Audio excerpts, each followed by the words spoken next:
Hello friends, I hope आप सभी अच्छे से मन लगा के पढ़ रहे होंगे। जैसा कि हमें पता है कि 8 मार्च को हमारा सीबीएसई का एग्ज़ाम है 2025 का मैथ्स का। तो उसी की प्रिपरेशन के लिए मैंने क्या किया है, आपको प्रीवियस ईयर क्वेश्चंस सोल्व करवाने स्टार्ट किए हैं। पहले हम क्या कर रहे थे कि हम क्वेश्चन सोल्व कर रहे थे, अलग अलग मिक्स प्रैक्टिस। अब मैंने क्या किया है कि मैं आपको कंप्लीट पेपर के पेपर सोल्व करवा रहा हूँ। ठीक है, एक पेपर हम सेट 1 जो 2024 का था वो सोल्व कर चुके हैं। आज हम सोल्व करेंगे सेट 2। ये भी क्या है, सीबीएसई 2024 का ही एग्ज़ाम है। ठीक है, ये क्या है, सीबीएसई 2024 का ही है, सेट 2 है ये। ठीक है, हम इस पेपर को 2 पार्ट्स में कवर करेंगे। ये हमारा पार्ट 1 है। ठीक है, इसके अंदर हम क्या करेंगे, डिटेल्ड सॉल्यूशन देखेंगे। अगर आपको ये पीडीएफ्स चाहिए तो आप क्या कर सकते हैं, मेरे टेलीग्राम चैनल को ज्वाइन कर सकते हैं, जिसका लिंक मैं डिस्क्रिप्शन के अंदर डाल दूंगा। अगर आप नेम भी सर्च करना चाहें तो मैथ्स डोमिनेटर्स के नाम से आपको नेम मिलेगा। ठीक है, चलो स्टार्ट करते हैं। सबसे पहले होगा सेक्शन ए, जिसके अंदर क्या होते हैं, 18 एमसीक्यूज होते हैं और हर एक एमसीक्यू क्या होता है, 1 मार्क्स का होता है। ठीक है, तो चलिए फर्स्ट क्वेश्चन देखते हैं क्या है। Let theta be the angle between two unit vector A and unit vector B such that sine theta is equals to 3/5। Then unit vector A dot unit vector B is equals to, तो dot product दे रखा है। तो हमें पता है dot product का क्या फॉर्मूला होता है। अगर मुझे unit vector A dot unit vector B निकालना है तो मुझे क्या चाहिए, magnitude of unit vector A dot magnitude of unit vector B into cos theta. मुझे गिवन क्या है, sine theta is equals to, sine theta कितना दे रखा है हमें, 3/5। तो हमें आइडेंटिटी पता है क्या, sine square theta plus cos square theta is equals to 1, ये हमें पता है। तो यहाँ से मेरा कोस स्क्वायर थीटा क्या आ जाएगा, 1 माइनस साइन स्क्वायर थीटा। ठीक है, फिर आगे देखो, इसको सॉल्व करते हैं तो cos theta is equals to under the root 1 minus sine square theta. ठीक है, तो यहाँ पे प्लस माइनस भी लगाना होता है हमें। ठीक है, plus minus under the root 1 minus sine square theta, क्योंकि जब भी हम रूट लेके जाते हैं तो हमेशा प्लस माइनस आता है। तो यहाँ से मेरा कोस थीटा क्या आ जाएगा, plus minus under the root 1 minus, ठीक है, क्या हो जाएगा ये 1 माइनस। अब देखो साइन थीटा क्या था, 3/5, तो कितना हो जाएगा, 3 का स्क्वायर 9 और 5 का स्क्वायर 25। तो कोस थीटा की वैल्यू आ जाएगी plus minus under the root 25 minus 9 16/25। तो यहाँ से मेरा कोस थीटा क्या आएगा, कोस theta is equal two plus minus 4/5। ठीक है, ये हम वैल्यू निकालेंगे। अगर हमें साइन थीटा गिवन है तो हम कोस थीटा निकालेंगे प्लस माइनस 4/5। तो यहाँ पे वैल्यू पुट्स करेंगे। अब मुझे पता है यूनिट वेक्टर का मैग्नीट्यूड क्या होता है, यूनिट वेक्टर का मैग्नीट्यूड 1 होता है। तो यहाँ से यूनिट वेक्टर ए का मैग्नीट्यूड और यूनिट वेक्टर बी का मैग्नीट्यूड क्या हो जाएगा, 1 हो जाएगा। तो ए डॉट बी क्या आएगा, 1 इंटू 1 इंटू कोस थीटा क्या है, प्लस माइनस 4/5। ठीक है, तो यहाँ से unit vector A dot unit vector B क्या आएगा मेरा, प्लस माइनस 4/5। तो ऑप्शन देखते हैं कौन सा ऑप्शन है, सी ऑप्शन क्या हो जाएगा हमारा, ठीक हो जाएगा। तो इस तरीके से हम इसको करेंगे। ठीक है, इजी क्वेश्चन था। नेक्स्ट क्वेश्चन पे चलते हैं। नेक्स्ट क्वेश्चन है सेकंड। इसके अंदर हमें क्या करना है, इंटीग्रेशन फैक्टर निकालना है इस डिफरेंशियल इक्वेशन का। ठीक है, हमें डिफरेंशियल इक्वेशन क्या दे रखी है, हमें डिफरेंशियल इक्वेशन दे रखी है x d y by D x minus y is equals to x की पावर 4 माइनस 3x। ठीक है, तो हम इसको सिंप्लीफाई कर लेते हैं। मैं क्या करता हूँ, पूरी इक्वेशन को x से डिवाइड कर देता हूँ। तो यहाँ पे क्या बचेगा, d y by D x, यहाँ पे क्या बचेगा, minus y by x is equals to x की power 4 minus 3x by x. ठीक है, इसको फर्दर सिंप्लीफाई करेंगे तो क्या आएगा, d y by D x is equals to नहीं आएगा माइनस, इसको क्या लिखते हैं 1/xy। ठीक है, इज इक्वल्स टू एक्स से अगर इसको डिवाइड करूँगा तो x³ माइनस 3, आपका ये बचा। अब देखो आपकी किस टाइप की जनरल इक्वेशन है ये। अगर मैं इसको जनरल फॉर्म ऑफ, ये लीनियर इक्वेशन है, उससे अगर कंपेयर करूँ कैसी, d y by D x, ठीक है, plus p y is equals to q. तो इस टाइप की क्या है जनरल इक्वेशन से अगर इसको कंपेयर करता हूँ तो मेरे यहाँ से पी की वैल्यू क्या निकल के आएगी, पी निकल के आएगा -1/x। मुझे निकालना है इंटीग्रेशन फैक्टर। तो इस टाइप के जनरल इक्वेशन का इंटीग्रेशन फैक्टर क्या होता है, e raise to the power p d x. ठीक है, तो e raise to the power p d x कर देंगे, ये क्या हो जाएगा -1/x dx। माइनस साइन बाहर आएगा तो 1/x का क्या होता है log x, तो e raise to the power minus log x। ठीक है, अब देखो log में क्या होता है, आगे वाला नंबर पावर में चला जाता है, फिर पावर क्या होती है आगे आ जाती है, प्रॉपर्टी होती है log की। ठीक है, जब भी log में ऐसा कुछ लिखा होता है log a की पावर b, ये क्या हो जाता है b log a, ये हो जाता है। वैसे उल्टा भी ट्रू है, अगर ऐसे लिख रखा है ना b log a, इसको हम क्या लिख सकते हैं log a raise to the power b, तो ये दोनों चीज़ें पॉसिबल है, तो उसी का हम यहाँ पे यूज़ करेंगे। ठीक है, तो क्या हो जाएगा e log x raise to the power -1, ये -1 जो आगे था वो पावर में चला गया। हमें पता है e raise to the power log क्या होता है, e की पावर log क्या होता है 1, तो ऐसे क्या आ जाएगा x की पावर -1, तो इंटीग्रेशन फैक्टर क्या आ गया x की पावर -1। ठीक है, ऑप्शन देख लेते हैं, तो सी ऑप्शन क्या हो जाएगा करेक्ट हो जाएगा, x की पावर -1। ठीक है, नेक्स्ट क्वेश्चन पे चलते हैं। थर्ड क्वेश्चन के अंदर क्या दे रखा है, if the direction cosines of the line are √3 के डायरेक्शन कोसाइंस क्या तीनों इक्वल है, तो फाइंड द वैल्यू ऑफ के। अब किसी भी लाइन के डायरेक्शन कोसाइंस का क्या रिलेशन होता है क्या होता है L² + M² + N² = 1। ये क्या डायरेक्शन कोसाइंस है, x एक्सिस के, y एक्सिस के और z एक्सिस के लोग। ठीक है, तो यहाँ से मेरा ये क्या है, L क्या है √3 के, M क्या है √3 के और N क्या है √3 के, तो इनकी वैल्यूज पुट कर दूँगा मैं यहाँ पे, तो क्या हो जाएगा √3 का स्क्वायर प्लस M की जगह पुट करूँगा तो √3 का स्क्वायर प्लस N की जगह पुट करूँगा तो क्या हो जाएगा √3 का स्क्वायर = 1। तो यहाँ से क्या आ जाएगा 3k² plus 3k² plus 3k² = 1, तो हो जाएगा 9k² = 1, और k की वैल्यू क्या आ जाएगी k² = 1/9, तो यहाँ से क्या आ जाएगा +-1/3, k क्या आ जाएगा +-1/3, जो कि हमारा क्या है ऑप्शन नंबर डी ठीक हो जाएगा। अब देखो डायरेक्शन कोसाइंस का एक और फॉर्मूला होता है मेरा, क्या cos² alpha plus cos² beta plus cos² gamma = 1। तो आपको क्या करना है, इस फॉर्मूले को भी ध्यान रखना है, ये उसी से आया सेम, क्योंकि L क्या होता है मेरा, L होता है मेरा cos अल्फा, M क्या होता है cos बीटा और N क्या होता है cos गामा, तो वही मैंने लिखा है L² + M² + N² = 1, और ये भी हमारा यूज़ होता है किसी क्वेश्चंस के अंदर, तो आपको दोनों फॉर्मूले पता होने चाहिए। ठीक है, नेक्स्ट क्वेश्चन पे चलते हैं। नेक्स्ट क्वेश्चन क्या है, a linear programming problem deals with the optimisation of. तो जो लीनियर प्रोग्रामिंग प्रॉब्लम्स होती है ना, वो हमेशा क्या होती है लीनियर फंक्शंस की ऑप्टिमाइजेशन में यूज़ होती है। ठीक है ना, हमेशा किस टाइप के फंक्शंस यूज़ करते हैं हम उसके अंदर, लीनियर। कभी भी आप क्वेश्चंस में देखोगे तो आपको हमेशा लीनियर दिखेगा, जैसे z = 10x + 3y, ऐसे लीनियर इक्वेशंस होती है हमेशा, लीनियर इक्वेशंस। आगे हम क्वेश्चन भी देखेंगे, उसमें भी देखेंगे कि हमेशा क्या होता है लीनियर इक्वेशंस ही होती है हमारे पास, इस बात का ध्यान रखना है आपको। ठीक है, नेक्स्ट क्वेश्चन पे चलते हैं। अब देखो फिफ्थ क्वेश्चन में क्या दे रखा है, probability of a/b = probability of a'/b, then which of the following statements is true. तो इस क्वेश्चन को सोल्व करते हैं, क्या है बहुत ही अच्छा क्वेश्चन है, इंपॉर्टेंट क्वेश्चन है। ठीक है, इससे आपके कई कंसेप्ट्स क्लियर होंगे। देखो प्रोबेबिलिटी ऑफ a/b क्या होता है, probability of a intersection b upon probability of b = probability of a'/b। ठीक है, तो क्या हो जाएगा probability of a' intersection b upon probability of b, ये हो जाएगा। यहाँ से इतनी बात क्लियर है। अगर मैं प्रोबेबिलिटी ऑफ b से b काट देता हूँ तो मेरा क्या निकल के आएगा, यहाँ से मेरा निकल के आएगा probability of a intersection b = probability of a' intersection b। यहाँ तक ये बात क्लियर है ना आपको। ठीक है, देखो मैं आपको दो वेन डायग्राम से समझा देता हूँ। मैं अगर ये वेन डायग्राम बनाता हूँ, ठीक है, ये बना दिया मैंने। अब देखो इसके अंदर ये मान लिया मेरा क्या है, ये कंप्लीट, ये है प्रोबेबिलिटी ऑफ ए, ये क्या है प्रोबेबिलिटी ऑफ बी।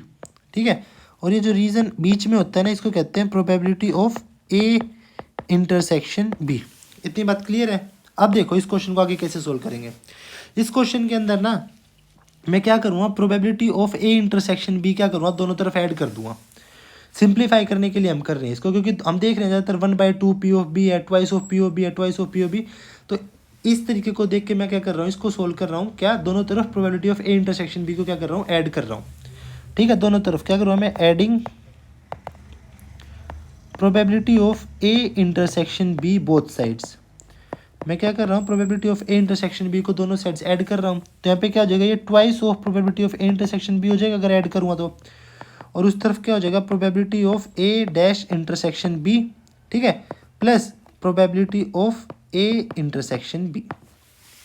अब आपको एक बात ध्यान से समझना, देखो ये मेरा क्या है, देखो प्रोबेबिलिटी ऑफ ए है, ये पूरा ये क्या है, प्रोबेबिलिटी ऑफ ए है, ठीक है, ये प्रोबेबिलिटी ऑफ बी है। तो जो ये मैं ग्रीन कलर से लिख रहा हूँ ना, ये जो ग्रीन कलर से मार्क कर रहा हूँ मैं ग्रीन कलर से, ये क्या है मेरा, प्रोबेबिलिटी ऑफ ए डैश। क्या है ये मेरा, प्रोबेबिलिटी ऑफ ए डैश। इतनी बात समझ में आ गई आपको, ठीक है ना। अब ये देखो, ये probability of A intersection B है, तो ये क्या है, प्रोबेबिलिटी ऑफ ए डैश है मेरा। अब देखो मुझे क्या करना है, probability of A dash intersection B देखना है। Probability of A dash intersection B क्या होगा बताओ। प्रोबेबिलिटी ऑफ, देखो ये ए डैश है, ये जो ग्रीन कलर से मार्क किया है, और प्रोबेबिलिटी ऑफ बी क्या है, ये है। तो probability of A dash intersection B क्या हो जाएगा, प्रोबेबिलिटी ऑफ ए डैश ही तो हो जाएगा। समझ रहे हो मेरी बात, क्या कह रहा हूँ मैं। प्रोबेबिलिटी ऑफ, मैं क्या कह रहा हूँ, ये देखो इस बात को, probability of A dash intersection B, probability of A dash intersection B क्या हो जाएगा, प्रोबेबिलिटी ऑफ ए डैश, ये वाला रीजन ही तो हो जाएगा, ये वाला रीजन जो मैंने पर्पल कलर से लिखा है, ये रीजन क्या हो जाएगा आपका, ध्यान से देखना, probability of A dash intersection B. देखो ध्यान से, probability of A dash intersection B, क्यों, इंटरसेक्शन का मतलब क्या होता है, कॉमन पार्ट। ए डैश में और बी में, ए डैश में और बी में क्या है, यही तो रीजन कॉमन है। तो probability of A dash intersection B क्या हो जाएगा, प्रोबेबिलिटी ऑफ ए डैश ही हो जाएगा। प्लस करना है इसके अंदर probability of A intersection B. A intersection B क्या है, ये वाला पार्ट, ये वाला पार्ट बचा हुआ। तो इन दोनों का सम क्या हो गया, प्रोबेबिलिटी ऑफ बी तो हो गया। आई बात समझ में। देखो ये बचा हुआ पार्ट जो मैं हाईलाइट कर रहा हूँ ना, देखो मैं ब्लू कलर से हाईलाइट कर रहा हूँ, अब ध्यान से देखना, येलो कलर से कर देता हूँ। चलो जो मैं ये येलो कलर से हाईलाइट किया ना आपके लिए, ये है मेरा probability of A dash intersection B, ठीक है। और जो मैं ब्लू कलर से हाईलाइट कर रहा हूँ, ये है आपके लिए probability of A intersection B. तो ये पूरा क्या हो गया, बी तो हो गया। ये इन दोनों का अगर मैं सम करूँगा तो प्रोबेबिलिटी ऑफ बी तो निकल के आएगा, समझे। पूरा क्या है, प्रोबेबिलिटी ऑफ बी। तो यहाँ से मेरा क्या हो जाएगा, ये प्रोबेबिलिटी ऑफ बी, ठीक है। और इस तरफ क्या था, probability of A intersection B, ठीक है, probability of A intersection B. एक मिनट, मेन चीज़ है यहाँ पे समझना कि ये पी ऑफ बी कहाँ से आया, ठीक है ना, समझे। मेन चीज़ क्या है कि ये हमारा पी ऑफ बी कहाँ से आया, और पी ऑफ बी मैंने आपको समझा दिया। ये मेरा क्या है, ये वाला part probability of A intersection B, A dash intersection B, और ये क्या है, probability of A intersection B, और दोनों का सम करूँगा तो क्या आएगा, प्रोबेबिलिटी ऑफ बी आ जाएगा। समझ गए ना। तो यहाँ से मेरा probability of A intersection B is equals to 1/2 probability of B आ जाएगा। ये रिलेशन निकल के आएगा। तो इसलिए कह रहा था मैं आपको, ये क्वेश्चन क्या है, इंपॉर्टेंट है। क्या आएगा, probability of A intersection B, C option, is equals to 1/2 probability of B, ठीक है ना। तो ये स्टेटमेंट हमारी क्या हो जाएगी, ट्रू हो जाएगी। बस आपको क्या है, वेन डायग्राम अच्छे से समझ में आना चाहिए। वेन डायग्राम से आप आधे से ज़्यादा प्रोबेबिलिटी के क्वेश्चंस कर सकते हैं इस टाइप के, अगर आपको वेन डायग्राम अच्छे से आता है तो, ठीक है। इस क्वेश्चन को आप एक बार दो बार रिपीट करके देखें, अच्छे से समझ में आएगा। बस थोड़ा सा आपको क्या है, ध्यान से समझना है। नेक्स्ट क्वेश्चन पे चलें। अब करते हैं सिक्स्थ क्वेश्चन। देखो सिक्स्थ क्वेश्चन क्या है, if small A I J and A I J represents the ith element and it's को फैक्टर। देखो ये क्या रिप्रेजेंट कर रहा है, ये रिप्रेजेंट कर रहा है को फैक्टर को, ठीक है। और ये क्या रिप्रेजेंट कर रहा है, मैट्रिक्स का एलिमेंट रिप्रेजेंट कर रहा है, ठीक है। तो हमें क्या बताना है, हमें ये प्रूव करना है A11 A21 A12 A22 and A13 A23, ये निकालना है हमें। तो A11 तो मुझे पता ही है। देखो A11 क्या है मेरा, A11 तो मेरा 2 है। ऐसे ही मेरा A12 क्या है, -3 है। और A13 क्या है, 5 है। तो मुझे पता ही है, देखो ये इस रो के एलिमेंट्स है सारे, ठीक है ना, समझ गए। अब मुझे क्या निकालना है, A21 निकालना है। A21 को फैक्टर ऑफ A21, तो A21 ये है 6, सर्कल कर रहा हूँ। देखो इसका को फैक्टर निकालने के लिए क्या करते हैं, इसके अलोंग ये गया और ये गया, ठीक है, ये गया और ये गया, जिसके अलोंग देख रहे हैं A21 के, मतलब सेकंड रो का फर्स्ट एलिमेंट। तो ये ऐसे क्रॉस करके सब, फिर आपको क्या करना है, जो बचे हुए एलिमेंट्स है ना उसको मैट्रिक्स की फॉर्म में लिख दो। क्या कर दो, बचे हुए एलिमेंट्स को क्या करो, मैट्रिक्स की फॉर्म में लिख लो। जो बचे हुए एलिमेंट्स आपके उनको मैं क्या करूँ, मैट्रिक्स की फॉर्म में लिख लो। ये हो गया -3, 5, 5 और -7। अब देखो A21 है तो बार माइनस का साइन लगेगा। ऐसे ध्यान रखो, अगर A11 है, 1 और 1 क्या होता है 2, इवन है तो कोई माइनस नहीं आएगा, अगर ओड है तो माइनस का साइन आएगा। जैसे A11 क्या है, ओड है, क्योंकि इवन है, सॉरी, क्योंकि 1 और 1 क्या होता है 2। ऐसे ही अगर मैं A12 की बात करूँ, 1 2 क्या है, ओड है, 1 + 2 क्या होता है 3। ऐसे याद कर लो इनको, है ना। जैसे A21 क्या है, 2 + 1 क्या होता है 3, तो ये क्या है, ओड के आगे माइनस का साइन। अब क्या करना है इसका, जैसे डिटर्मिनेंट सोल्व करते हो वैसे कर दो। 7 × 3 करेंगे तो कितना हो जाएगा, 21, माइनस माइनस प्लस हो जाएगा, -25, है ना। 5 5 और माइनस का साइन, तो कितना आएगा यहाँ से, -4, तो ये क्या आ जाएगा, +4। ठीक है, A21 आ गया आपका ऐसे। अब हम क्या निकाल लेंगे, ये आ गया आपका A21। अब देखो हमें निकालना है A22 क्या है, 0 है, तो 0 के सामने वाला और ये आमने सामने वाली रोज को कट कर दो। ठीक है, तो यहाँ से निकालेंगे हम A22। देखो A22 कैसे आएगा, आमने सामने वाली रो कस कर दी, और 2 और 2 क्या होता है 4, तो ये तो क्या है, इवन है, तो इवन के सामने कोई जीरो नहीं लगाना है। ये ऐसे उतार लो मैट्रिक्स को, 1 -7 उतार लिया। अब इसका क्या कर दो, डिटरमिनेंट ले लो। ये कितना हो जाएगा, -14, और कितना हो जाएगा, -5, तो आ गया -9। ऐसे ही आपको क्या करना है, A33 निकालना है।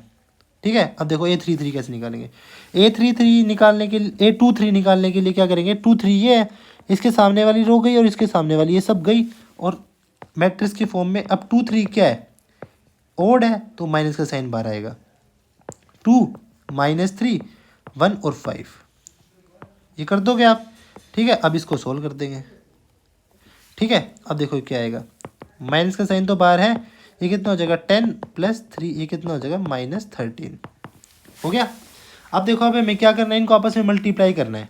हमें क्या करना है, A11 A21 plus A12 A22 plus A13 A23। अब इनको ऐसे सोल्व करना है। A11 क्या है, 2 × 4 प्लस ये कितना है, -3 × -19 प्लस A13 कितना है, 5 × -13। तो देखो अब ये क्या हो जाएगा, ये हो जाएगा 8, ये कितना आएगा, माइनस माइनस प्लस, 19 3 ज़ा 57, ये कितना हो जाएगा, -65। तो ये 57 और 8 कितना हो जाएगा, 57 और 8 65, तो 65 - 65 कितना आ जाएगा, ऐसे 0 निकल के आ जाएगा। ठीक है, तो ऐसे आपको को फैक्टर्स भी निकाल लेने चाहिए। को फैक्टर्स आगे ना निकालने कैसे करना है, जो एलिमेंट चाहिए उसको हटा के, उसके आमने सामने वाली को हटा के, और फिर क्या करना है आपको, जो डिटरमिनेंट लेते हैं वैसे मैट्रिक्स की फॉर्म में लेके डिटरमिनेंट निकाल देंगे मैं, है ना। और फिर अगर ओड है तो माइनस का साइन लगा देंगे, इवन है तो उसे एज इट इज रहेगा। ठीक है, तो आंसर क्या आ गया, 6 का 0 आ गया। चलिए नेक्स्ट क्वेश्चन पे। अब देखो नेक्स्ट क्वेश्चन क्या है, नेक्स्ट क्वेश्चन है the derivative of sine, angle में दे रखा है x² with respect to x at x = under the root में पाई दे रखा है। हमें क्या करना है, मैं मान लेता हूँ मेरा, देखो क्या करता हूँ मैं मान लेता हूँ y क्या है मेरा, y = sin x² है। ठीक है, अब मैं क्या करता हूँ, differentiate with respect to x करना है, तो differentiate with respect to x कर देता हूँ। तो differentiate with respect to x करने के बाद क्या आएगा, dy/dx = sin x का क्या होता है, cos x, तो क्या हो जाएगा, cos x²। एंगल का करेंगे तो क्या हो जाएगा, 2x, एंगल का करेंगे तो क्या हो जाएगा, 2x। अब हमें क्या करना है, हमें करना है dy/dx, कब, एट x = पे, तो √π पुट कर देंगे, तो cos √π का स्क्वायर क्या हो जाएगा, cos √π का स्क्वायर इंटू 2√π। तो cos पाई क्या होता है, cos पाई, √π से क्या हो जाएगा, स्क्वायर से ये हट जाएगा, तो ये बचेगा cos π इंटू 2√π। cos π होता है -1, तो क्या आ जाएगा, -2√π। ठीक है, तो क्या आंसर आ जाएगा, ऑप्शन सी, -2√π। ठीक है, नेक्स्ट क्वेश्चन पे चलते हैं, तो इजी क्वेश्चन था। अब नेक्स्ट क्वेश्चन पे चलते हैं, क्वेश्चन नंबर 8। अब देखो क्वेश्चन नंबर 8 में क्या करना है, हमें ऑर्डर एंड डिग्री बताने किसी भी डिफरेंशियल इक्वेशन की। अब देखो किसी भी डिफरेंशियल इक्वेशन का ऑर्डर क्या होता है,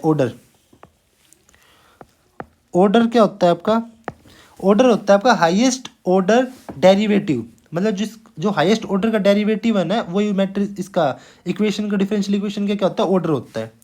तो ऑर्डर लिख देता हूँ मैं, क्या होता है, हाईएस्ट ऑर्डर डेरिवेटिव। ठीक है ना। जो हाईएस्ट ऑर्डर का डेरिवेटिव होता है वही क्या होता है, डिफरेंशियल इक्वेशन का ऑर्डर होता है। और डिग्री क्या होती है, डिग्री जो उस ऑर्डर की क्या होती है, हाईएस्ट पावर होती है, उसको क्या कहते हैं, डिग्री कहते हैं। ठीक है, कैसे लिखो मैं डिग्री को, power to which the highest order derivative is raised, the power to which the highest order derivative is raised. ठीक है, ये क्या होता है, उसका उसकी डिग्री होती है। ठीक है, ऑर्डर क्या होता है, हाईएस्ट ऑर्डर डेरिवेटिव। इसके अंदर देखो हाईएस्ट ऑर्डर का डेरिवेटिव क्या है, ये तो dy बाई डी एक्स, ये D square Y by D X है। तो हाईएस्ट ऑर्डर का डेरिवेटिव यही है ना, तो इसका ऑर्डर कितना हो जाएगा 2, और इसकी डिग्री कितनी है, डिग्री मतलब इसकी हाईएस्ट पावर कितनी है, पावर कुछ नहीं है तो मतलब 1 है। तो इसके अंदर क्या हो जाएगा हमारा, इसके अंदर हमारा ऑर्डर हो जाएगा क्या 2। ऑर्डर क्या होता है, हाईएस्ट ऑर्डर डेरिवेटिव, डेरिवेटिव कितने का 2 का है, और इस ऑर्डर की डिग्री क्या हो जाएगी, कितनी पावर है, पावर है 1, तो 2,1। तो ऑप्शन क्या हो जाएगा इसका, सी करेक्ट आंसर हो जाएगा। ऑर्डर हो जाएगा 2 और डिग्री क्या हो जाएगी 1। ठीक है, ये सेकंड ऑर्डर का डेरिवेटिव था ना हाईएस्ट, तो इसलिए इसकी ऑर्डर क्या हो गया 2, और इसकी कोई पावर नहीं थी, तो मतलब इसका क्या है, पावर 1 है, तो इस वजह से इसका डिग्री क्या हो जाएगी, 1 हो जाएगी। नेक्स्ट क्वेश्चन पे चलते हैं। क्वेश्चन नंबर 9, क्या बताना है, a vector with terminal point A and initial point B क्या होगा। देखो एक वेक्टर है जिसका क्या है, टर्मिनल पॉइंट क्या है, ए है, और इनिशियल पॉइंट क्या है, बी है। ठीक है, कोऑर्डिनेट्स दे रखे हैं, बी के क्या कोऑर्डिनेट्स दे रखे हैं 3, -4, 7, और ए के क्या दे रखे हैं 2, -3, 5। तो हमें क्या निकालना है, इसके पोजीशन वेक्टर निकालने हैं। ठीक है, तो ये वेक्टर कैसे निकालेंगे, तो एक वेक्टर ये बी ए क्या निकलेगा, B A vector is equals to, ये निकलेगा आपका x2 - x1, 2 - 3 cap, x2 - x1 plus y2 - y1, तो y2 - y1 करो तो +4 j cap, plus z2 - z1, तो क्या हो जाएगा 5 - 7 k कैप। ऐसे निकालते हैं। ठीक है, बी ए क्या होता है, a minus B, x2 - x1, y2 - y1, z2 - z1, तो ये कितना हो जाएगा -1 i कैप +1 j कैप, और ये -2 k कैप। तो वेक्टर क्या आ जाएगा, -i + j -2k, तो -i cap plus j cap -2 k cap, तो ये क्या आ जाएगा आपका वेक्टर आ जाएगा। तो आंसर क्या हो जाएगा, -i cap + j cap -2 k cap, D option क्या हो जाएगा आपका करेक्ट आंसर हो जाएगा। ठीक है, नेक्स्ट क्वेश्चन पे चलते हैं, 10th क्वेश्चन। अब 10th क्वेश्चन क्या है, the distance of point P A B C from Y axis. अब एक पॉइंट है ए बी सी, उसका वाई एक्सिस से क्या डिस्टेंस होगा, डिस्टेंस बताना है हमें। ठीक है, अब देखो मैं ड्रॉ कर देता हूँ। एक पॉइंट है, जैसे देखो मैं अगर आपके सामने बनाऊँ, कोऑर्डिनेट एक्सिस बनाता हूँ। ठीक है, देखो ये मान लिया आपका y है, ये है आपका x, और ये है आपका z। कोई पॉइंट P है जो तीनों के अंदर लाई कर रहा है, तो मैंने मान लिया यहाँ पे मेरा पॉइंट एक P है जो क्या है a, b, c। इसका डिस्टेंस मुझे देखना है y से। अब मुझे y कोऑर्डिनेट से अगर इसका डिस्टेंस देखना है ना, तो x और z के कोऑर्डिनेट्स क्या हो जाएंगे, y के ऊपर 0 हो जाएंगे। x क्या हो जाएगा 0, y तो मेरा b रहेगा, और z क्या हो जाएगा 0। तो मुझे क्या देखना है, मैं मान लेता हूँ मेरा ये पॉइंट क्या है a है, तो मुझे अब ए पी निकालना है। ठीक है ना, डिस्टेंस क्या निकालना है मुझे, डिस्टेंस ए पी, मुझे distance A P find out करना है, ये क्वेश्चन का मतलब है। ठीक है ना, वाई एक्सिस पे क्या होगा आपका, एक्स भी 0 होगा और जेड भी 0 होगा, सिर्फ वाई जो बी दे रखा है वही रहेगा। तो कैसे निकालेंगे हम डिस्टेंस, डिस्टेंस का क्या फॉर्मूला होता है, डिस्टेंस का फॉर्मूला होता है अंडर द रूट, 3 पॉइंट दे रखे हैं तो x2 - x1 का whole square plus y2 - y1 का whole square plus z2 - z1 का होल स्क्वायर।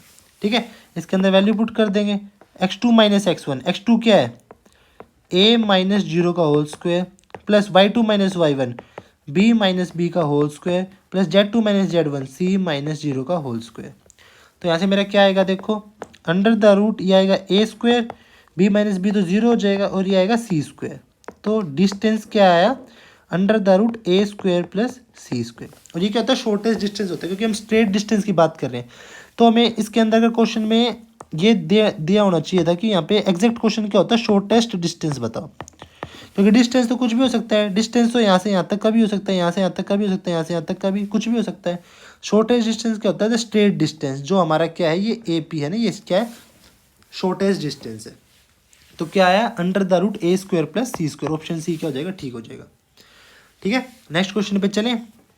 नेक्स्ट क्वेश्चन क्या है, the number of corner points of the feasible region determined by X is greater than 0, Y is greater than 0 and X plus Y is 4। तो हमें क्या बताने हैं, number of feasible points बताने हैं।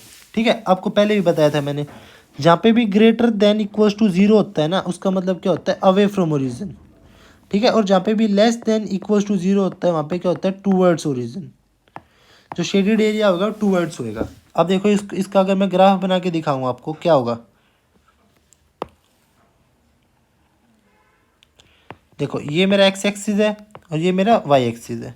ठीक है, अब इसका ग्राफ बनाते हैं। अगर मेरा एक्स प्लस वाई, इसके पहले क्या करता हूँ मैं, एक बार इसके कंस्ट्रेंट्स देख लेता हूँ, coordinates. X plus Y equals to 4 है, तो इसके कोऑर्डिनेट्स निकाल लेते हैं ऐसे। ठीक है, ये है एक्स वाई, अगर एक्स 0 है तो वाई 4, वाई 0 है तो एक्स 4 हो गया। ठीक है, अब मार्क कर लेते हैं, ये मान लिया 1 है, ये 2 है, ये 3 है और ये 4 है। तो यहाँ पे क्या हो जाएगा, +1 +2 +3 और +4। ठीक है, तो 4,4 है, तो एक पॉइंट ये हो जाएगा और एक पॉइंट ये हो जाएगा। अगर मैं लाइन ड्रॉ करता हूँ यहाँ पे, तो देखो क्या आएगी लाइन, ये आपकी लाइन होगी। ये क्या पॉइंट है, 4,0 और ये क्या पॉइंट है, 0,4। ठीक है, और क्या है, ये ग्रेटर देन 4 है, मतलब ग्रेटर देन 0 है ना। ग्रेटर देन 0 का मतलब क्या होता है, अवे फ्रॉम द ओरिजिन। तो इसका शेडेड एरिया कैसा होगा, अवे फ्रॉम द ओरिजिन। तो ये इस टाइप का होगा, देखो इस टाइप का, बाहर की तरफ।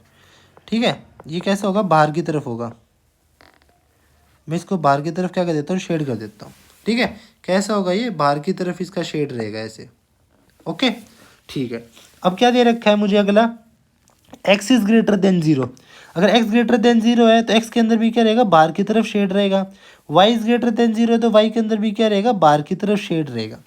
तो मतलब जो एरिया शेडेड रीजन जो मेरा आएगा, वो क्या आएगा, शेडेड रीजन जो मैं मार्क कर रहा हूँ। देखो ये बाहर की तरफ जो है ना, ये मेरा शेडेड रीजन आएगा। ठीक है, ये जो बाहर की तरफ है ये वाला, ये मेरा क्या रहेगा, शेडेड रीजन रहेगा बाहर की तरफ। तो हमें पूछा था फिजिबल रीजन डिटरमाइन करने के लिए कॉर्नर्स कितने होंगे। तो कॉर्नर्स देखो, नंबर ऑफ कॉर्नर पॉइंट्स, तो नंबर ऑफ कॉर्नर पॉइंट्स तो 2 ही हुए ना। एक तो ये हुआ 0,4 और एक ये कॉर्नर पॉइंट हुआ 4,0। तो कॉर्नर पॉइंट्स क्या हुए, 2 कॉर्नर पॉइंट्स। कौन कौन से हुए कॉर्नर पॉइंट्स, एक तो हुआ 0,4 एंड एक हुआ मेरा 4,0। और तो क्या है, एरिया बाहर की तरफ है सारा, तो 2 पॉइंट्स क्या हो जाएंगे, इसके कॉर्नर पॉइंट्स हो जाएंगे। आगे नहीं बात समझ में। इंपॉर्टेंट चीज़ है कि अगर आपको ये पता होना चाहिए, अगर ग्रेटर देन 0 दे रखा है ना, मतलब जैसे ग्रेटर देन का साइन है तो क्या होगा, अवे। अगर लेस देन का साइन है तो टूवर्ड्स। जैसे इसमें क्या था, ग्रेटर देन 0 ग्रेटर देन 0, इसमें ग्रेटर देन 4, तो सब में अवे फ्रॉम दी ओरिजिन जा रहे हैं हम। ये है मेरा ओरिजिन, ये 0, तो हमसे इससे दूर जा रहे हैं, अवे फ्रॉम दी ओरिजिन, बाहर की तरफ जा रहे हैं। समझ गए। चलिए नेक्स्ट क्वेश्चन पे।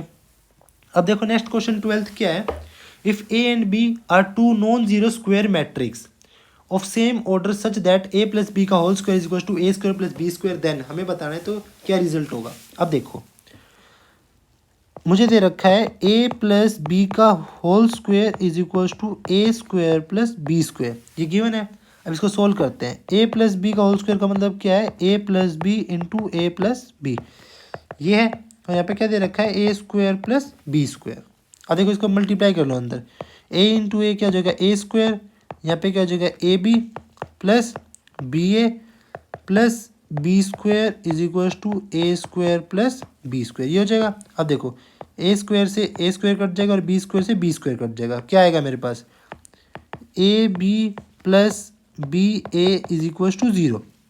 तो यहाँ से मेरा क्या आया, A B is equal to minus B A. तो इसको सोल्व करने के बाद मेरे पास क्या आया, A B is equal to minus B A. क्या है ये, ऑप्शन नंबर सेकंड क्या हो जाएगा, ठीक हो जाएगा। तो इजी क्वेश्चन था, बस आपको क्या करना था, सोल्व करना था, कुछ था ही नहीं इस क्वेश्चन में। तो चले नेक्स्ट क्वेश्चन पे। अब देखो नेक्स्ट क्वेश्चन में क्या है, a relation R defined on set A, क्या दे रखा है, X semicolon X belongs to Z. X क्या कर रहा है, जेड से बिलोंग कर रहा है।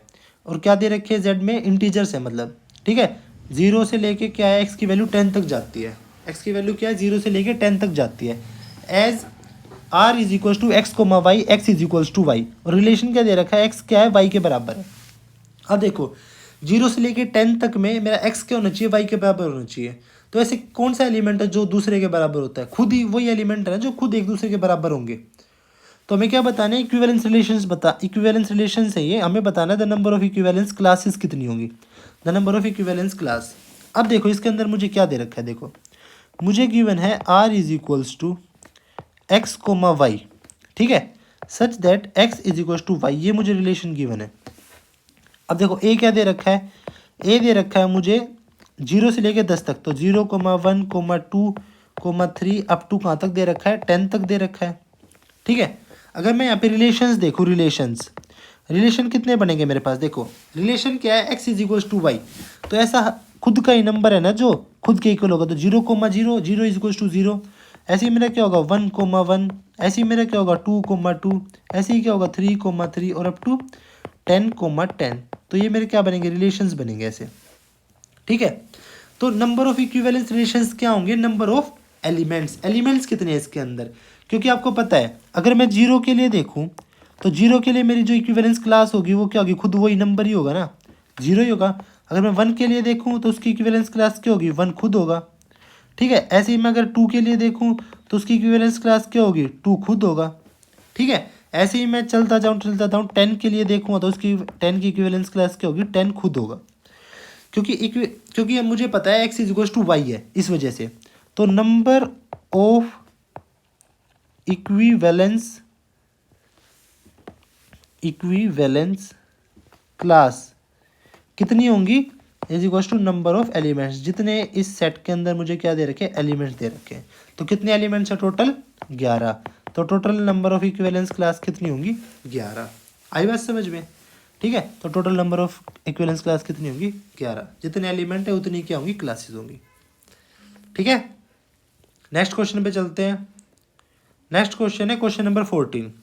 If a matrix has 36 elements, एक मैट्रिक्स के अंदर क्या है, 36 एलिमेंट्स है, the number of possible orders it can have, तो कितने ऑर्डर्स हो सकते हैं, मतलब हमें मैट्रिक्स का ऑर्डर डिफाइन करना है।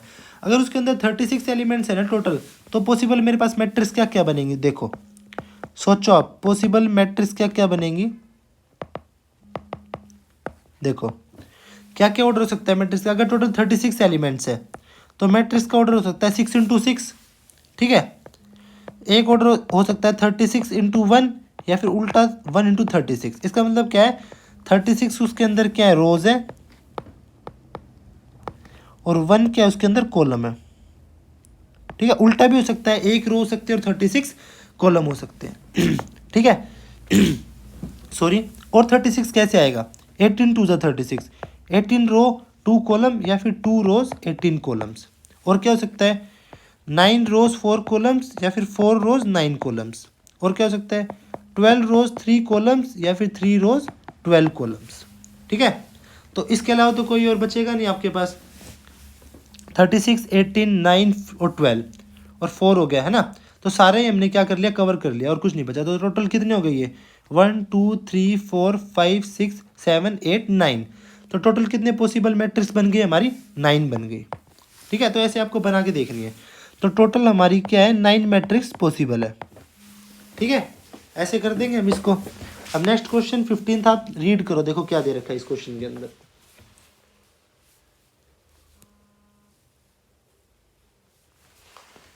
इसके अंदर गिवन आपको the number of points where F of x is equals to, ये क्या है, ग्रेटेस्ट इंटीजर फंक्शन है, ग्रेटेस्ट इंटीजर फंक्शन एक्स दे रखा है, और एक्स कैसे लाई कर रहा है, 0 से लेके 3 के बीच में लाई कर रहा है।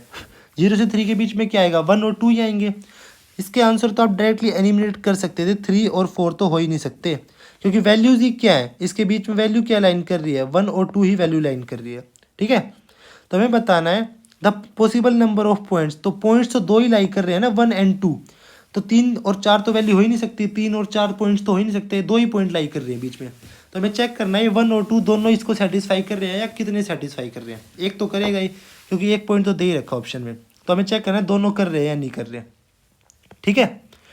तो हमें क्या करना है, डिफरेंशिएबल चेक करना है। तो डिफरेंशिएबल चेक करने के लिए आपको क्या पता होना चाहिए, हम 2 पॉइंट्स पे देखेंगे, x इज इक्वल्स टू 1 पे चेक करेंगे and x is equals to 2 पे चेक करेंगे।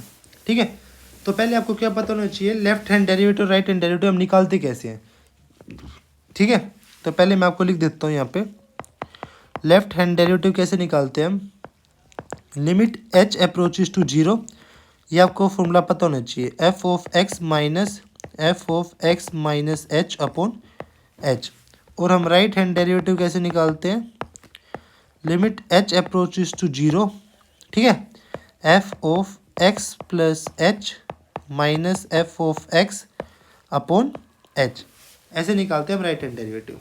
अब सोल्व करें इसको, हम सोल्व करते हैं for x is equals to 1 के लिए, पहले at x is equals to 1, तो मेरा लेफ्ट हैंड डेरिवेटिव क्या होगा, x इज इक्वल्स टू 1 पे लेफ्ट हैंड डेरिवेटिव होगा limit h approaches to 0, f of 1 minus f of 1 minus h upon h, ये होगा। ठीक है, अब f ऑफ 1 पे क्या है, greatest integer function 1 minus f of 1 minus h का मतलब क्या है, ग्रेटेस्ट इंटीजर फंक्शन के अंदर 1 माइनस h अपॉन h। और यहाँ पे मेरा क्या है, ये लिमिट h अप्रोचेस टू 0 तो चल ही रहा है, आगे क्या है, लिमिट h अप्रोचेस टू 0, तो ग्रेटेस्ट इंटीजर 1 का मतलब क्या हो जाएगा 1, अब 1 माइनस h का मतलब क्या होता है 0, अब 1 से थोड़ी सी भी छोटी अगर वैल्यू लूँगा तो मैं क्या आएगी 0 आएगी, इसलिए ग्रेटेस्ट इंटीजर फंक्शन के अंदर कुछ भी थोड़ा सा भी ऐड करते हैं ना तो उससे अगला बड़ा इंटीजर आ जाता है। जैसे 1 माइनस कुछ भी करूँगा तो 0 आ जाएगा, 1 प्लस कुछ भी करूँगा तो 2 आ जाएगा, उससे एक नंबर बड़ा है एक नंबर छोटा, माइनस करें तो एक नंबर छोटा, अगर प्लस करें तो एक नंबर बड़ा क्या आ जाती है, इंटीजर वैल्यू आ जाती है। ठीक है, 1 माइनस 0 अपॉन h, और हमारा क्या चल रहा है यहाँ पे, देखो लिमिट तो चल ही रही है, साथ साथ लिमिट को नहीं भूलेंगे। ठीक है, लिमिट h अप्रोचेस टू 0, तो क्या हो गया ये मेरा लिमिट h अप्रोचेस टू 0 क्या आ गया 1 बाय h। ठीक है, 1 बाय h, अब मैं अगर लिमिट अप्लाई करता हूँ तो ये मेरा 1 बाय 0 आ जाता है, जो कि क्या है मेरा नॉट डिफाइंड है, क्या है मेरा नॉट डिफाइंड। तो इसका मतलब क्या हो गया, at x is equals to 1 पे क्या है, ये फंक्शन क्या है, नॉट डिफरेंशिएबल है। कैसा है ये, नॉट डिफरेंशिएबल, क्योंकि अगर किसी भी वैल्यू किसी भी डेरिवेटिव की वैल्यू चाहे लेफ्ट हैंड हो या राइट हैंड हो, किसी भी डेरिवेटिव की वैल्यू नॉट डिफाइंड आ गई तो उस पॉइंट के ऊपर वो क्या हो जाता है, फंक्शन नॉट डिफरेंशिएबल हो जाता है। ठीक है, अब हम चेक करते हैं at x is equals to 2 पे, तो at x is equals to 2 देखो क्या होगा, अगर मैं बात करूँ लेफ्ट हैंड डेरिवेटिव की, लेफ्ट हैंड डेरिवेटिव क्या है, लिमिट h अप्रोचेस टू 0, ठीक है, f of 2 minus f of 2 minus h upon h, ये होगा। अब देखो ये क्या हो जाएगा, limit h approaches to 0, f of 2 का मतलब क्या, ग्रेटेस्ट इंटीजर फंक्शन 2 माइनस ये क्या हो जाएगा 2 माइनस h अपॉन h, क्या हो जाएगा ये, लिमिट h अप्रोचेस टू 0, 2 का तो 2 ही रहेगा, अब 2 माइनस h एक छोटी वैल्यू क्या हो जाएगी 1 अपॉन h, तो क्या आ गया आपका ये limit h approaches to 0 1 by h। जब मैं लिमिट अप्लाई करूँ तो क्या आ जाएगा मेरा बस 1 बाय 0, जो कि क्या है नॉट डिफाइंड, ये भी मेरा क्या आ गया नॉट डिफाइंड। इसका मतलब क्या है ये, at x is equals to 2 पे भी क्या है ये नॉट डिफरेंशिएबल। तो मुझे ऐसे 2 पॉइंट मिल गए। ठीक है, तो मुझे क्या मिल गया, ऐसे 2 पॉइंट मिल गए जहाँ पे क्या है एट x इक्वल्स टू 1 और x इक्वल्स टू 2, जिस पे क्या है ये greatest integer function f is greatest integer function s क्या है, डिफरेंशिएबल नहीं है, नॉट डिफरेंशिएबल है, तो क्या आंसर हो जाएगा इसका 2। तो ऐसी 2 वैल्यू एग्जिस्ट करती हैं 0 से लेकर 3 के बीच में, जहाँ पे ये ग्रेटेस्ट इंटीजर फंक्शन क्या है नॉट डिफरेंशिएबल है। तो क्या है ये अच्छा क्वेश्चन है ये। ठीक है, ये आपका 2 मार्क्स का क्वेश्चन भी आ सकता है, आया हुआ है ये प्रीवियस ईयर में आया भी हुआ है ये क्वेश्चन, सीधा पूछ रखा था कि चेक करो इस ग्रेटेस्ट इंटीजर फंक्शन को x एट इक्वल्स टू 1 और x इक्वल्स टू पे डिफरेंशिएबल है या नहीं है, इसके अंदर ऐसे इंटरवल दे के दे दिया। ठीक है, तो आपको ये पता होना चाहिए कैसे लिमिट लगाते हैं हम लेफ्ट हैंड डेरिवेटिव और राइट हैंड डेरिवेटिव की, और फिर आपको इसको सोल्व करना है। अच्छा क्वेश्चन ये। नेक्स्ट क्वेश्चन पे चलते हैं। देखो नेक्स्ट क्वेश्चन क्या है, let f of x be a continuous function. f of x क्या है, कॉन्टिन्यूस फंक्शन है, ऑन इंटरवल दे रखा है a comma B and differentiable on a comma B open interval, then this function f of x is strictly increasing. तो हमें strictly increasing देखना है a कोमा बी के बीच में, इफ इनमें से कौन सी कंडीशन सेटिस्फाई हो रही है। ठीक है, अब देखो क्या है, मुझे क्या दे रखा है, f of x strictly increasing दे रखा है। देखो मुझे गिवन है f of x is strictly increasing. अगर f of x is strictly increasing on a comma b, a comma b के ऊपर क्या है, एफ ऑफ एक्स का एक स्ट्रिक्टली इंक्रीजिंग फंक्शन है। ठीक है, मैं लेट कर लेता हूँ, देखो मैं दो वैल्यूज़ मान लेता हूँ, लेट x1 कोमा x2। ठीक है, ये मेरे क्या कर रहे हैं, बिलोंग कर रहे हैं ए कोमा बी से। दो वैल्यूज़ मान ली मैंने, x1 कोमा x2 क्या कर रहे हैं, बिलोंग कर रहे हैं ए कोमा बी से। और जहाँ पे मेरा x1 क्या है, ग्रेटर देन x2 है। x1 क्या है, ग्रेटर देन x2 है। अगर x1 x2 से ग्रेटर है तो एफ ऑफ x1 बी क्या होगा, ग्रेटर होगा एफ ऑफ x2 से। ये बात तो क्लियर है ना। अगर x1 ग्रेटर है तो F of x1 equal x1 greater है x2 से, तो एफ ऑफ x1 भी ग्रेटर होगा एफ ऑफ x2 से।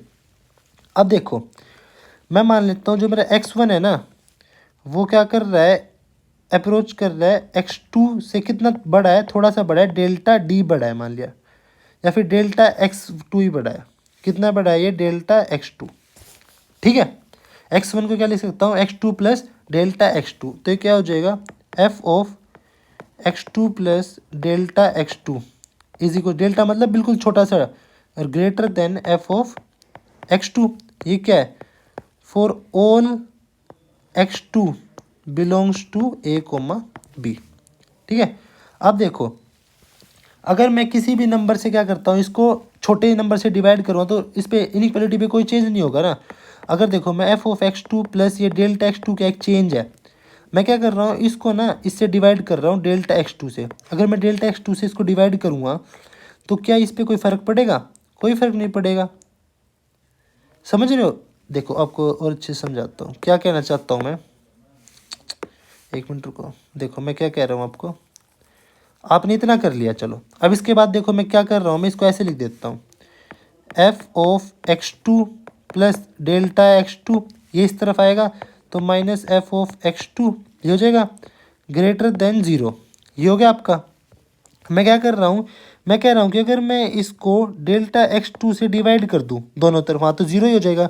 डेल्टा x2 से डिवाइड करूँगा तो क्या इस पर कोई फ़र्क पड़ेगा, तब भी तो 0 से तो बड़ा ही रहेगा, क्योंकि पॉजिटिव नंबर से मैं डिवाइड कर रहा हूँ, पॉजिटिव नंबर से डिवाइड कर रहा हूँ तो ग्रेटर देन 0 ही रहेगा। और इसका मतलब क्या है, f of x2 plus delta x2 minus f of x2 upon delta x2, इसका मतलब ही तो मेरा क्या है, एफ डैश एक्स है। इंक्रीजिंग फंक्शन के अंदर पढ़ा है ना हमने, इसका मतलब क्या है मेरा, F dash x. F dash x को रिप्रेजेंट करने का ही तरीका ये है। तो इसका मतलब क्या होना चाहिए मेरा, एफ डैश एक्स अगर ग्रेटर देन 0 है तो इसका मतलब क्या है, एफ ऑफ एक्स क्या है, स्ट्रिक्टली इंक्रीजिंग है ए कोमा बी पे। तो क्या आंसर हो जाएगा, F of x is greater than 0। ऐसे ही क्वेश्चन आपका स्ट्रिक्टली डिक्रीजिंग के अंदर भी आता है। किसके अंदर आता है, स्ट्रिक्टली डिक्रीजिंग। सेम आपको चीज़ें फॉलो करनी होती है, सेम चीज़ें। उसके अंदर क्या हो जाएगा आपका, एफ डैश एक्स क्या हो जाएगा, लेस देन 0 हो जाएगा। बस उसके अंदर आपको ये ध्यान रखना है। ठीक है, अगर आपका क्या है, स्ट्रिक्टली डिक्रीजिंग के लिए है।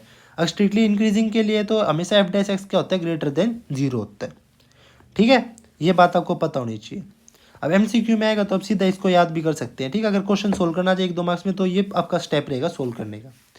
ठीक है, थोड़ा इसमें मुझे पता है समझने का कम और थोड़ा याद करने का ज़्यादा है, तो आप इसको ऐसे इसके स्टेप्स को याद भी कर सकते हैं अगर समझ नहीं आ रहा तो किसी को। ठीक है ना, बाकी होगा ऐसे ही। अब हम चलते हैं 17th क्वेश्चन पे। अब देखो 17th क्वेश्चन के अंदर क्या दे रखा है, X plus Y upon 5 is equals to 2xy और इक्वल्स टू में ये मैट्रिक्स दे रखी है। तो मतलब इस टाइप के क्वेश्चन को हम क्या करते हैं, कंपेयर करके करते हैं। इसका एलिमेंट फर्स्ट और इसका एलिमेंट ये दोनों क्या होते हैं, इक्वल होते हैं। इसका सेकंड एलिमेंट और इसका सेकंड एलिमेंट इक्वल होते हैं। कंपेयर करना होता है एलिमेंट टू एलिमेंट। अगर मैं इन दोनों को कंपेयर करता हूँ तो मेरे यहाँ से क्या आता है, X plus Y is equals to 2 और एक्स वाई किसके बराबर आता है, 8 के बराबर, और एक्स वाई किसके बराबर आएगा, 8 के बराबर। ये आ गया। अब मुझे प्रूव क्या करना है, 24 upon X plus 24 upon Y. तो ऐसे क्या हो जाएगा, 24 upon X plus 24 upon Y. LCM लूँगा, 24 कॉमन हो जाएगा तो यहाँ पे क्या आ जाएगा, एक्स प्लस वाई, और यहाँ पे कितना आ जाएगा नीचे एक्स वाई, एलसीएम लेने के बाद। तो यहाँ पे पुट कर दो दोनों की value, 24 into X plus Y 2 है और एक्स वाई क्या है, 8 है। तो 8 3 24, तो आंसर क्या आ जाएगा, 6। इजी क्वेश्चन था, तो क्या आ जाएगा, 6 आंसर आ जाएगा। नेक्स्ट क्वेश्चन पे चलें, ये हमारा लास्ट MCQ है इसका। ठीक है, 18th क्वेश्चन, 18 MCQ आते हैं टोटल, तो आपको ये 20-25 मिनट में हो जाएंगे लगभग, सारे एग्जाम में ईजी होते हैं। तो क्या दे रखा है, 0 से a 1/4 प्लस एक्स स्क्वेयर, ठीक है, dx is to pi by 6। तो आपको क्या बताना है, a की वैल्यू बतानी है क्या होगी। देखो फॉर्मूला पता होना चाहिए, सारे फॉर्मूले आपको टिप्स पे होने चाहिए। क्या दे रखा है, 0 से a 1/4, क्या लिख सकता हूँ, 2 square plus X square dx, किसके बराबर दे रखा है, पाई बाय 6 के। अब देखो 1/a² plus X square, formula होता है क्या होता है, 1/a tan inverse x by, क्या फॉर्मूला होता है, यहाँ पे लिख देता हूँ, देखो आइडेंटिटी क्या होती है, identity 1/a² plus X square dx is equal to 1/a tan inverse x by a, ये होती है आइडेंटिटी। इस आइडेंटिटी का यूज़ करेंगे हम, ठीक है। तो यहाँ पे यूज़ करेंगे तो क्या आएगा, 1/2 tan इनवर्स, ये क्या हो जाएगा यहाँ पे x/2, और ये 0 से a is equal to pi by 6। अब upper limit minus lower limit करेंगे तो क्या हो जाएगा, 1/2 tan इनवर्स a/2, और लोअर लिमिट tan इनवर्स 0 क्या होता है, 0, तो 0 हो जाएगा, ये हो जाएगी पाई बाय 6। 2 से ये कट के कितना हो जाएगा, 3, तो यहाँ से मेरा क्या आएगा, tan inverse a/2 is equal to pi by 3, ठीक है।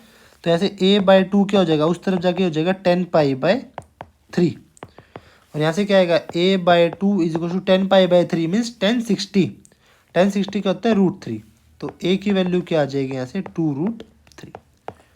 तो इसको ऐसे हम क्या करेंगे, सोल्व करेंगे। बस आपको ये फॉर्मूला पता होना चाहिए, ये 7-8 फॉर्मूले हैं, स्पेशल टाइप्स के फॉर्मूले, ये सब आपको क्या होना चाहिए, याद होनी चाहिए, ठीक है। डायरेक्ट क्वेश्चन आते हैं इनको। तो इसका आंसर क्या हो जाएगा, 2√3। तो 18 MCQ हमने सोल्व कर लिए हैं।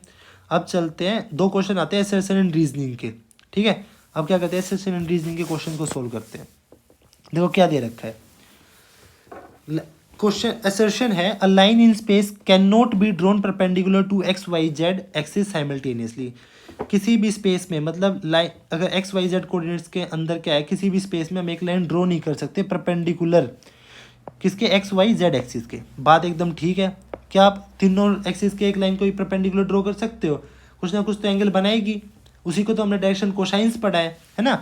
देखो अगले रीजन क्या दे रखा है, for any line making angle alpha beta gamma with the positive directions of XYZ axis, क्या दे रखा है, respectively cos square alpha plus cos square beta is to cos square gamma is to 1।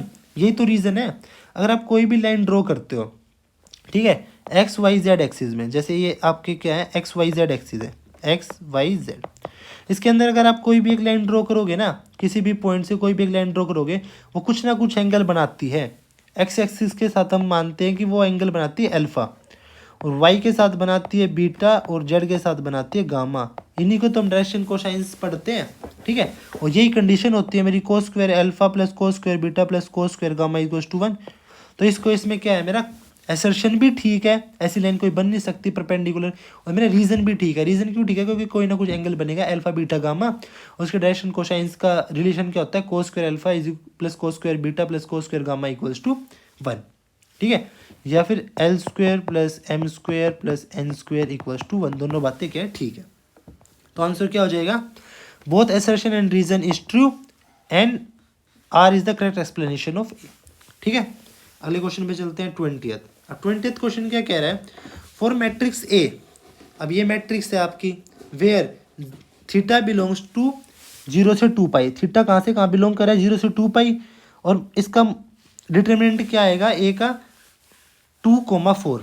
तो हम चेक कर लेते हैं एक बार, ठीक है। अगर मैं A का डिटर्मिनेंट निकाल दूँ, क्या करता हूँ मैं, A का डिटर्मिनेंट निकालता हूँ एक्सपेंडिंग अलोंग R1।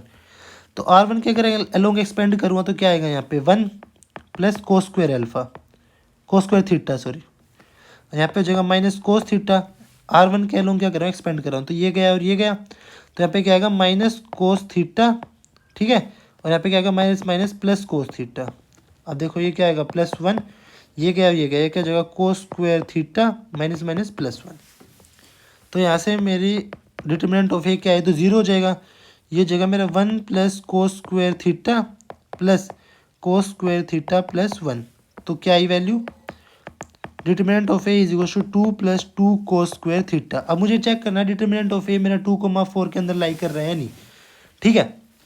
अब देखो मुझे पता है cos थीटा की रेंज क्या होती है, 1 से -1, ठीक है, क्या होती है, 1 से -1, ये आपको पता है। अब देखो कोस स्क्वायर थीटा की क्या होगी, स्क्वायर थीटा, ये क्या होगी 0 से 1, अगर मैं स्क्वायर करता हूँ तो पॉजिटिव हो जाएगा उस तरफ, तो क्या हो जाएगी 0 से 1, तो कोस स्क्वायर थीटा की वैल्यू किसके बीच में लाई करते हैं 0 से 1, और 2 कोस स्क्वायर थीटा की 2 से लेके 0 तक 2 से मल्टीप्लाई कर देंगे, और 2 प्लस 2 कोस स्क्वायर थीटा, 2 प्लस 2 कोस स्क्वायर थीटा, जो चाहिए ना उसी की चेक करेंगे, दोनों तरफ क्या कर दिया हमने 2 से क्या कर दिया ऐड कर दिया, तो 0 प्लस 2, तो ये लाई करेगी 2 से लेके 2 प्लस 2 कोस स्क्वायर थीटा की 4 तक, तो क्या हो गया 2 कोस स्क्वायर थीटा, 2 प्लस 2 कोस स्क्वायर थीटा, यही तो मेरा क्या था डिटर्मिनेंट ऑफ ए, क्या है मेरा 2 से लेके 4 तक आ गया ना, और कहाँ से कहाँ तक थी 0 से 2 पाई तक, तो क्या हो गया मेरी असर्शन तो क्या होगी ट्रू हो गई।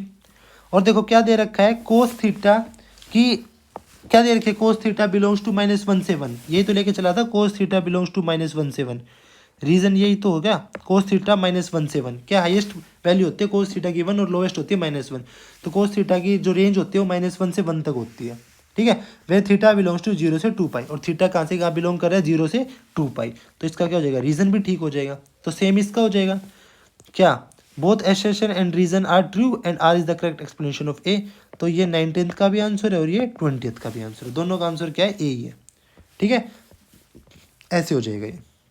अब चलते हैं सेक्शन बी पे। नेक्स्ट सेक्शन के अंदर क्या है very short answer type question है, जो कितने 2-2 मार्क्स के क्वेश्चन है, ठीक है। पहला क्वेश्चन देखते हैं, क्वेश्चन ए के अंदर क्या दे रखा है, इसका इंटीग्रेशन करना है x under the root 1 + 2x का dx, तो इसका इंटीग्रेशन इजीली हो जाएगा, देखो कैसे करेंगे, इंटीग्रेशन करना है इसका, तो यहाँ कर देता हूँ 21st का ए पार्ट, क्या करना है integration of x under the root 1 + 2x dx, मैं क्या करता हूँ late under the root 1 + 2x को क्या करता हूँ z मान लेता हूँ, तो ऐसे मेरा 1 + 2x क्या हो जाएगा जेड स्क्वायर, अब इसको अगर मैं वो करूँगा डिफ्रेंशिएट तो क्या आएगा 0 2 dx इज इक्वल्स टू का जगह 2z dz, ठीक है, तो dx की जगह ये हट जाएगा, तो dx की जगह क्या आ जाएगा z dz आ जाएगा, तो यहाँ पे लिख देते हैं, आगे देखो, तो अब वैल्यू पुट करूँ x की जगह क्या आ जाएगी वैल्यू z² - 1/2, x की जगह क्या हो जाएगी z², यहाँ से निकालो ना x की वैल्यू, x की जगह क्या पुट कर दूँगा मैं, अगर मैं यहाँ से देखो x की वैल्यू निकालूँ तो x की वैल्यू क्या आएगी, यहाँ से x आएगा मेरा z² - 1/2, तो वही वैल्यू मैं क्या कर रहा हूँ यहाँ पुट कर रहा हूँ z² - 1/2, ठीक है, और इसकी जगह मैंने क्या किया है z पुट ही किया है, और dx की जगह क्या लिखा है z dz, ये हो गया यहाँ तक। अब इसको सिंप्लीफाई कर लेंगे, ये क्या हो जाएगा 1/2 बाहर आ जाएगा, ये कितना हो जाएगा z², तो z⁴ - z² dz, ये हो गया, इसको सोल्व कर लो, ये क्या हो गया z⁵/5 minus z⁵3/3 plus c, z क्या माना था मैंने, z माना था मैंने अंडर द रूट 1 + 2x, तो क्या हो जाएगा 1/2 1 + 2x की पावर 1/2 थी, 5 करूँगा तो क्या हो जाएगी 5/2/5 माइनस 1 + 2x की पावर 3/2/3 प्लस c।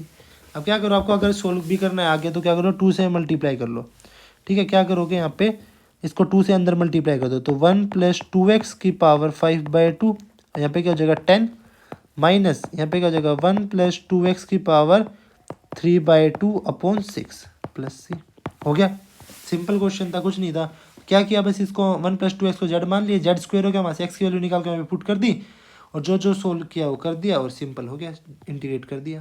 अब जैसे सेकंड पार्ट है, क्या है 0 से π/2 का स्क्वायर sin √x/√x dx, क्या है बी पार्ट के अंदर, देखो बी पार्ट दे रखा है 0 से π²/4 sin of √x/√x dx, ये दे रखा है sin of √x/√x dx π²/4। अब देखो इसके अंदर क्या करेंगे, हम करेंगे √x को z मान लेंगे, क्या करेंगे पुट √x = z, तो यहाँ से मेरा x क्या आ गया z² आ गया, ये बात ध्यान रखनी है, ठीक है, तो इसका क्या हो जाएगा 1/2 √x dx = dz, तो dx/√x की वैल्यू क्या आ गई यहाँ से 2 dz, यहाँ पे पुट कर देंगे, देखो क्या आएगा।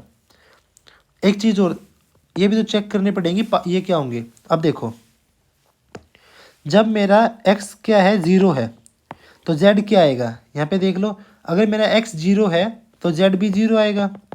अगर मेरा एक्स क्या है पाई स्क्वायर बाय 4 है तो जेड क्या आएगा रूट एक्स, तो पाई स्क्वायर बाय 4 का क्या हो जाएगा पाई बाय 2। तो यहाँ पे क्या हो जाएगा लिमिट 0 से पाई बाय 2 साइन जेड, और ये क्या हो जाएगा d x by root z को क्या लिख दूंगा मैं 2dz, तो ये क्या हो जाएगा into 2gz। D x by root x क्या हो गया 2dz, ये हो गया। तो क्या हो गया 2 बाहर आ गया 0 से pi by 2 sine z d z. अब इसको सोल्व करना है। साइन जेड का क्या होता है माइनस कोस जेड, ठीक है 0 से पाई बाय 2 और 2 तो बाहर है ही हमारा, प्लस सी लिखो या लिखो एक ही बात है।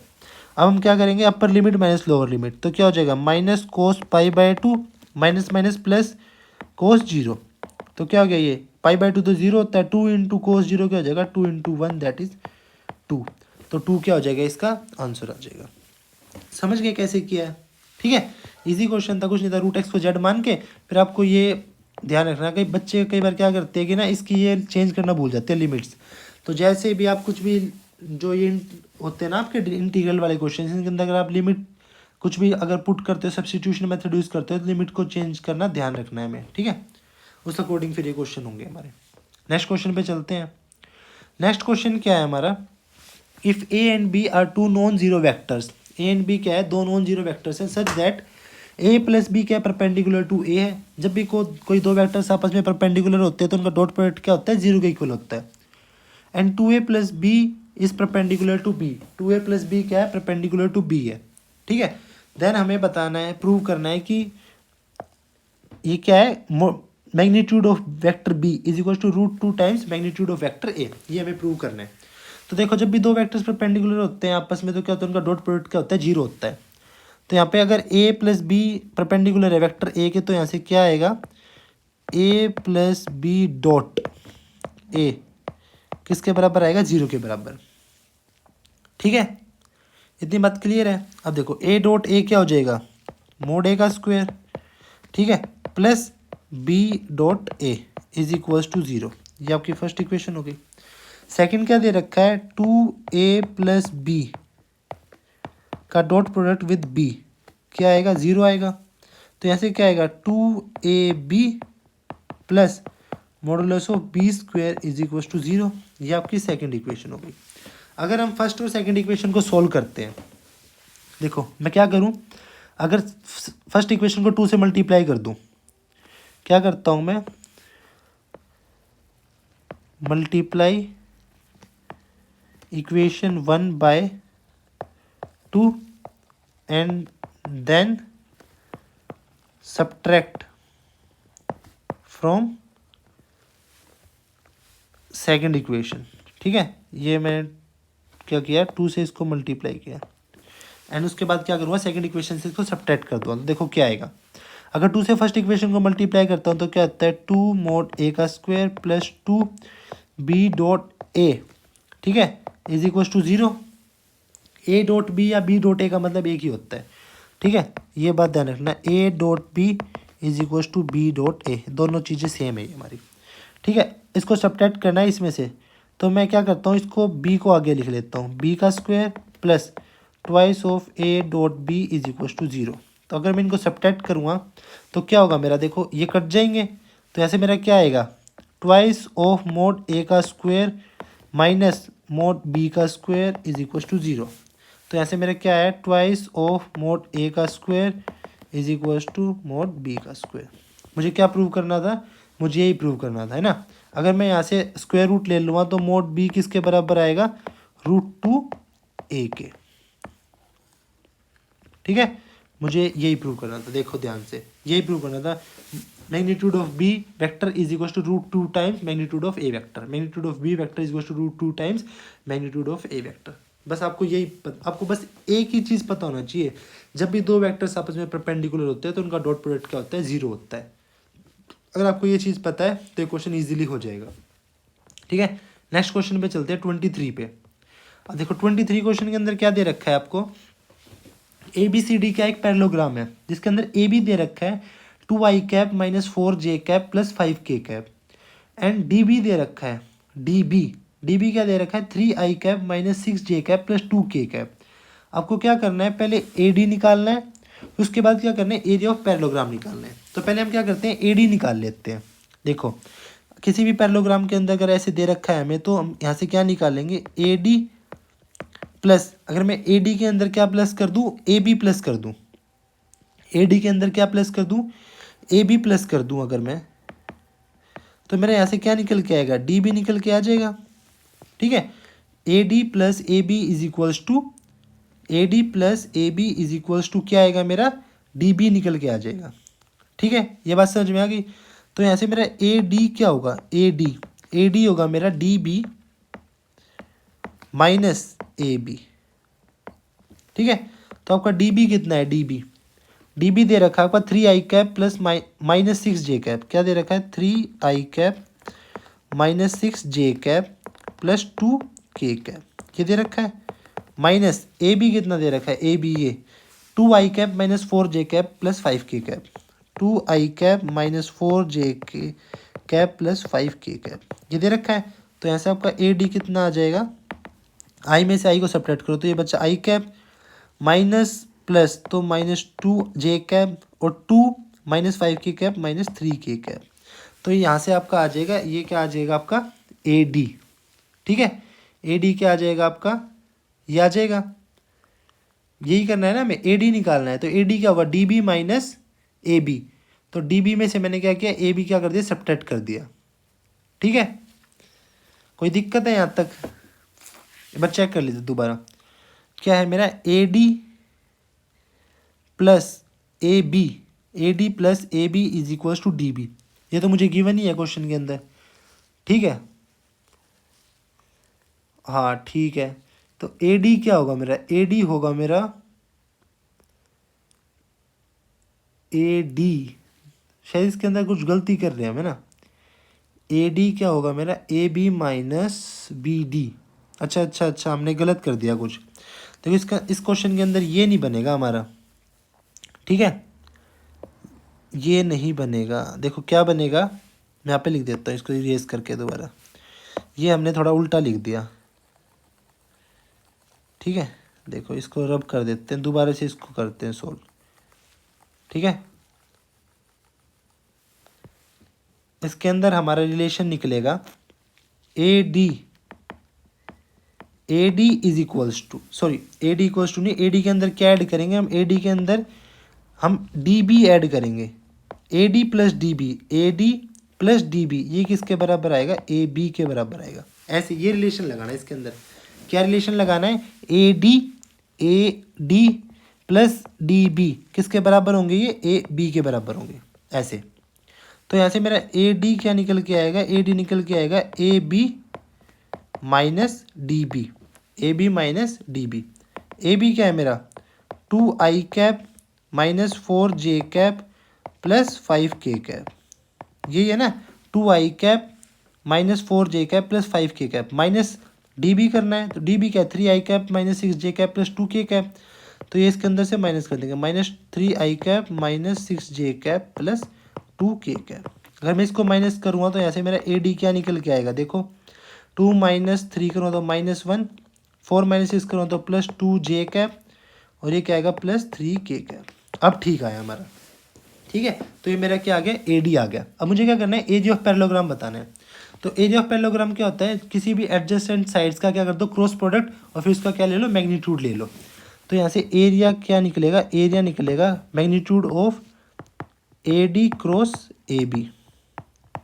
ठीक है, a d cross a b, a b, ये क्या है, a b, a d cross a b. Adjacent sides का क्या करो, स्क्वायर प्रोडक्ट कर दो, और फिर उनका क्या ले लो, मैग्नीट्यूड ले लो। तो a d cross a b कर देते हैं। अब देखो ए डी तो ये है, और मेरा ए बी कितना दे रखा है, ए बी लिख लेता हूँ। ए बी दे रखा है 2i cap minus 4j cap plus 5k cap. अब मैं क्या करता हूँ, a d cross a b करता हूँ। ठीक है, a d cross a b, तो क्या होगा देखो, डिटरमिनेंट की तरह सोल्व करना है, आई जे के, इनके एलिमेंट्स लिख लो, -1 2 3 2 -4 5 लिख लिए। यहाँ पे क्या हो जाएगा, आई कैप, ये क्या है और ये क्या है, कितना हो जाएगा, माइनस माइनस प्लस 12, माइनस जे कैप, ये क्या है और ये क्या है, -5 -6 प्लस के कैप क्या हो जाएगा यहाँ से, ये जाएगा 4 माइनस 4, ये तो 0 हो जाएगा। तो ऐसे क्या निकल के आएगा 22 i cap plus minus minus plus हो जाएगा 6 और 5 11 j कैप। तो ये क्या आ गया a d cross a b. तो एरिया क्या होगा इसका मैग्नीट्यूड, एरिया क्या होगा magnitude of a d cross a b.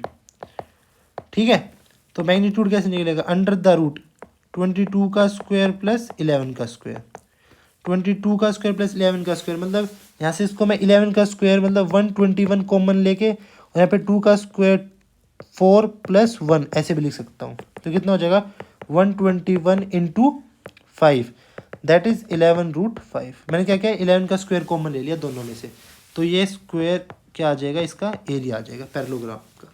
ठीक है, ये क्या हो जाएगा एरिया ऑफ पैरेललोग्राम। तो ऐसे करना है, ये फॉर्मूला आपको पता होना चाहिए। और ये आपको, ये हमने स्टार्टिंग में उल्टा लगा देते, ऐसे करना है इसको। ठीक है, क्वेश्चन हो जाएगा solve.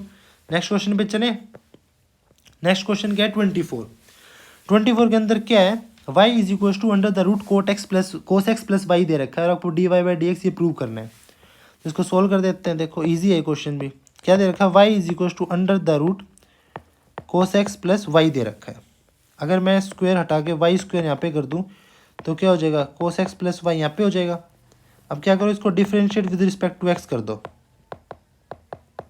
Differentiate with respect to x. अगर हम इसको डिफरेंशिएट करेंगे विद रिस्पेक्ट टू एक्स तो क्या होगा ये 2y d y by D x हो जाएगा। कोस एक्स का क्या हो जाएगा माइनस साइन एक्स और प्लस वाई का क्या हो जाएगा d y by D x. अब d y by D x को उस तरफ एक तरफ ले जाएंगे तो यहाँ पे क्या होगा 2y d y by D x, यहाँ पे क्या हो जाएगा minus d y by D x इस तरफ आके, और ये क्या हो जाएगा minus sine x. D y by D x अगर मैं कॉमन लूँगा यहाँ से तो क्या आएगा 2y minus 1 is equal to minus of sine x. तो यहाँ से मेरा d y by D x क्या आएगा d y by D x is equal to minus sine x upon 2y minus 1। अगर मैं इसको साइन चेंज कर दूँ, देखो d y by D x अगर मैं माइनस साइन को नीचे ले आऊँ तो क्या हो जाएगा साइन एक्स और नीचे क्या हो जाएगा 1 माइनस 2y। मुझे क्या प्रूव करना था d y by D x is equal to sine x upon 1 minus 2y। तो ईजिली ऐसे सोल्व हो जाएगा। सेकेंड पार्ट देखते हैं क्या है। देखो बी पार्ट के अंदर क्या है, मुझे शो करना है show that the function f of x is equal to modulus of x cube is differentiable at all the points of its domain. क्या दे रखा है इसकी डोमेन के हर एक पॉइंट पे क्या डिफरेंशिएबल है, f of x is equal to mod of x cube. तो जहाँ पे भी मॉडुलस होता है ना वहाँ पे हम पॉजिटिव नेगेटिव दोनों फंक्शंस देख के चलते हैं। ठीक है, तो इसको मैं कैसे लिख सकता हूँ, देखो मैं इसको लिख सकता हूँ एफ ऑफ एक्स, इसके इंटरवल्स बना लेंगे हम। एक बार तो ये एक्स क्यूब पॉजिटिव कब होगा जब एक्स मेरा ग्रेटर देन 0 होगा, एक बार ये नेगेटिव होगा कब जब मेरा x less than equals to 0 होगा। ठीक है, ऐसे इंटरवल्स बना लिए। अब हम क्या करेंगे लेफ्ट हैंड डेरिवेटिव और राइट हैंड डेरिवेटिव करेंगे। मैंने आपको फॉर्मूले बताए थे ना, लेफ्ट हैंड डेरिवेटिव कैसे निकालते हैं हम, पीछे फॉर्मूला देखा था हमने, लिमिट एच अप्रोचेस टू 0। ठीक है, क्या हो जाएगा F of x minus f of x minus h upon H. ऐसे ही राइट हैंड डेरिवेटिव का क्या फॉर्मूला हो जाएगा लिमिट एच अप्रोचेस टू 0, क्या हो जाएगा यहाँ पे F of x plus h minus f of x upon h. ये फॉर्मूला हो जाएगा। ठीक है, अब यहाँ पे निकाल लेते हैं, हम चेक कर लेते हैं at x is equal to 0 पे। पहले हम चेक करते हैं at x is equal to 0 ये क्या डिफरेंशिएबल है या नहीं। पहले हम चेक करेंगे लेफ्ट हैंड डेरिवेटिव, क्या होगा limit h approaches to 0 f of 0 minus f of 0 minus h upon H.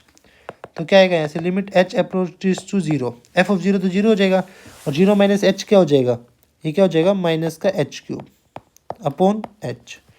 ठीक है, तो limit h approaches to 0 minus h square, तो क्या आएगा 0 आएगा। ठीक है, ऐसे हम अगर राइट हैंड डेरिवेटिव देखेंगे तो क्या आएगा ये limit h approaches to 0 f of 0 plus h. ठीक है, f of 0 plus h minus f of 0 upon h, ये होगा।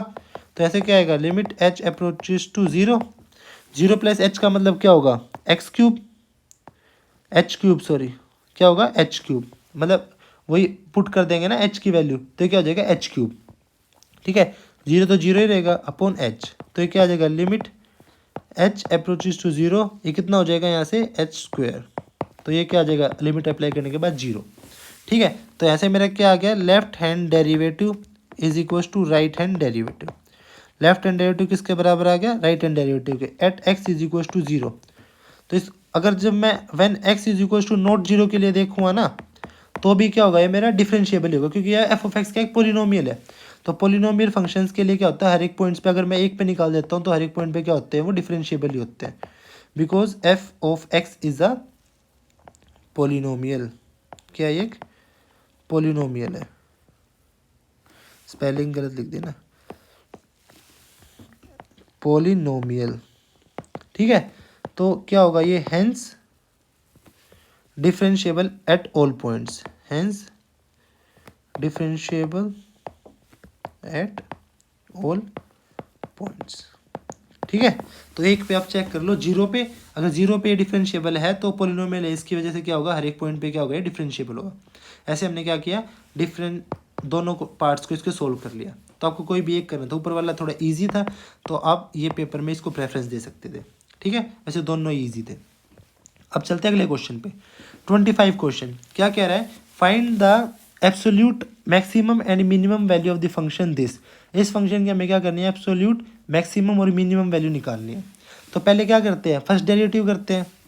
अब ये फंक्शन है, इसका एफ डैश एक्स निकालेंगे तो क्या होगा, f dash x is equal to 4/3 आगे आएगा, 12x 4/3 -1 हो जाएगा, माइनस ऐसे 6 1/3 आगे आएगा, x 1/3 -1 हो जाएगा। अब इसको सोल्व कर लेते हैं, ये क्या हो जाएगा, 3 4 ज़ा, तो ये कितना हो जाएगा, 16x की पावर 1/3 माइनस ये कितना हो जाएगा, 3 2 ज़ा 6, 2 इंटू एक्स की पावर 1/3 करूँगा तो -2/3। ये क्या आ गया, एफ डैश एक्स आ गया मेरा। ठीक है, ये आ गया यहाँ तक आपका इतना। अब क्या करेंगे, क्रिटिकल पॉइंट्स निकालने के लिए एफ डैश एक्स को 0 के इक्वल पुट कर देंगे। तो कर दो, 4 क्रिटिकल पॉइंट्स। क्रिटिकल पॉइंट्स निकालने के लिए क्या करेंगे, एफ डैश एक्स को 0 के इक्वल पुट कर देंगे। तो ऐसे मेरा क्या हो जाएगा, 16x की power 1/3 minus twice of x की पावर -2/3 इज इक्वल टू 0 के इक्वल हो जाएगा। ये 0 के इक्वल होगा तो इसको उस तरफ ले जाते हैं, एक्स की power 1/3 is equal to 2x की पावर -2/3। ठीक है, यहाँ तक इतना समझ में आ गया आपको। ये क्या हो जाएगा, 2 8 ज़ा 16, तो 8 इंटू एक्स की पावर 1/3 और ये पावर नीचे जाके क्या हो जाएगी, 1/x की पावर 2/3। तो इसको सोल्व कर लेते हैं, 8 इंटू एक्स उस तरफ जाके मल्टीप्लाई होगा तो पावर क्या हो जाती है, मल्टीप्लाई में ऐड हो जाती है। तो 8 इंटू एक्स की पावर 3/3 क्या हो गया, 1 इज इक्वल टू 1। तो एक्स क्या आ गया यहाँ से मेरा, 1/8 आ गया। अब मुझे देखो क्वेश्चन के अंदर लिख रखा है कि चेक करना है at x is equal to 0 से 1, 0 और 1 भी चेक करने हैं और उनके साथ साथ मुझे एक्स इज इक्वल टू 1/8 भी लेके चलना पड़ेगा। ठीक है, और एक्स बिलोंग्स टू क्या दे रखा है, 0 से 1 दे रखा है। तो 3 वैल्यू है, अगर मैं एक्स की वैल्यू 0 लेके चल रहा हूँ तो मेरा एफ ऑफ एक्स देखो क्या आएगा। एफ ऑफ एक्स क्या था, अब मुझे इसकी मैक्सिमम और मिनिमम वैल्यू चेक करनी है। तो एफ ऑफ एक्स क्या था, 12x की पावर 4/3, 12x की पावर 4/3। ठीक है, -6x की पावर 1/3, -6x की पावर 1/3। तो 0 पे क्या होगा, एफ ऑफ 0, तो 0 पे आएगा ये 12, 0 की पावर कुछ भी हो तो 0 ही होता है, -6 0 की पावर 1/3, तो ये क्या हो जाएगा, ये 0 ही आ जाएगा। अगर मैं चेक करूं at x is equal to 1/8, तो f ऑफ 1/8 देखो क्या आएगा, f ऑफ 1/8 आएगा 12 इंटू 1/8 की पावर 4/3। ठीक है, -6 इंटू 1/8 की पावर 1/3। तो 1/8 का मतलब क्या होता है, 2 की पावर 3। तो क्या हो जाएगा, 12 इंटू 1/2 की पावर 3 की पावर 4/3, -6 इंटू 1/2 की पावर 3 की पावर 1/3। अब 3 की अब देखो ये क्या हो जाएगा, 12/2 की पावर 3, अब 4/3 का मतलब क्या है, मल्टीप्लाई आ जाएगी पावर ऐसे, 6/2 की पावर 3 इंटू 1/3। तो 3 से 3 कट जाएगा, यहाँ पे भी 3 से 3 कट जाएगा, तो आ जाएगा 12/2 की पावर 4 क्या होता है, 16 -6/2। तो कितना हो गया ये, 4 3 ज़ा 12, 4 4 ज़ा 16 -3। तो कितना है यहाँ से, 3 - 12/4 दैट इज -9/4। तो x इज इक्वल टू 1/8 पे f ऑफ x कितना आया है, -9/4। अब एक पॉइंट और बचा है, x इज इक्वल टू 1 पे और चेक कर लेते हैं। At x is equal to 1 f of 1 क्या होगा, 1 होगा आपका 12 इंटू 1 की पावर 4/3 माइनस 6 इंटू 1 की पावर 1/3 ये होगा। तो इसको सॉल्व कर लेते हैं, कितना हो जाएगा 12 माइनस 6 दैट इज 6। ठीक है, तो आपकी देखो क्या क्या वैल्यूज आई, टेबल बना लेते हैं एक।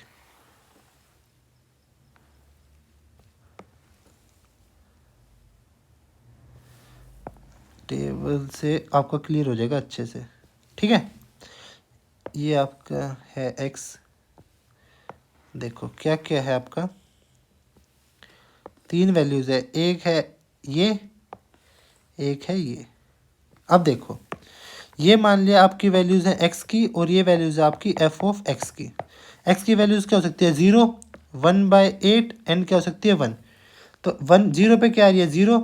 अब x की वैल्यू अगर 1/8 ले रहा हूँ तो क्या आ रही है -9/4। ठीक है, और 1 पे कितनी आ रही है 6। तो ये जो -9/4 है ये आपकी क्या है, एब्सोल्यूट मिनिमम वैल्यू है, एब्सोल्यूट मिनिमम। ठीक है, और ये 6 पे क्या आ रही है आपकी, एब्सोल्यूट मैक्सिमम। ठीक है, तो ऐसे इस क्वेश्चन को सोल्व करेंगे। पहले क्या करेंगे, क्रिटिकल पॉइंट्स निकालेंगे, फिर जिसके अंदर हमें ये दे रखा है उन दोनों को तो इंक्लूड करना है, ये साथ में क्रिटिकल पॉइंट, फिर तीनों पे देखेंगे एफ ऑफ एक्स किस पे मैक्सिमम और किस पे मिनिमम है। तो इस टाइप के क्वेश्चंस इजी होते हैं, बस थोड़े कैलकुलेटिव होते हैं, तो कैलकुलेशंस आपको ध्यान से करनी है। फिर लास्ट में आपको ये क्या करना है, ये टेबल भी बना के दिखा देने हैं। ठीक है, अच्छे से एक्सप्रेस करना चाहिए एग्जाम में। तो अब सेक्शन सी हम करेंगे नेक्स्ट पार्ट के अंदर, तो इस पार्ट के अंदर हम इतना ही रखते हैं। ठीक है, आई होप आपको ये सेक्शंस अच्छे लग रहे होंगे, या मैं आपको बता दूं आपके बहुत ही ज़्यादा क्या हेल्पफुल रहेंगे एग्जाम में। ठीक है, आप जितने क्वेश्चंस प्रीवियस ईयर के प्रैक्टिस करके जाओगे उतना ही आपका क्या होगा, स्कोर बूस्ट होगा, आपका कॉन्फिडेंस भी बूस्ट होगा। तो आप इनको एक एक दो दो बार पक्का देख के जाएं एग्जाम में, मैं आपको सारे ऐसे ही पेपर सोल्व करवा दूंगा, बस आप क्या रहे कंटिन्यू रहे मेरे साथ। ठीक है, नेक्स्ट पार्ट अगली वीडियो में करते हैं। अगर आपको ये पार्ट्स अच्छे लग रहे हैं तो चैनल को लाइक करें, सब्सक्राइब करें, ठीक है, अपने दोस्तों के साथ शेयर करें। Thank you so much.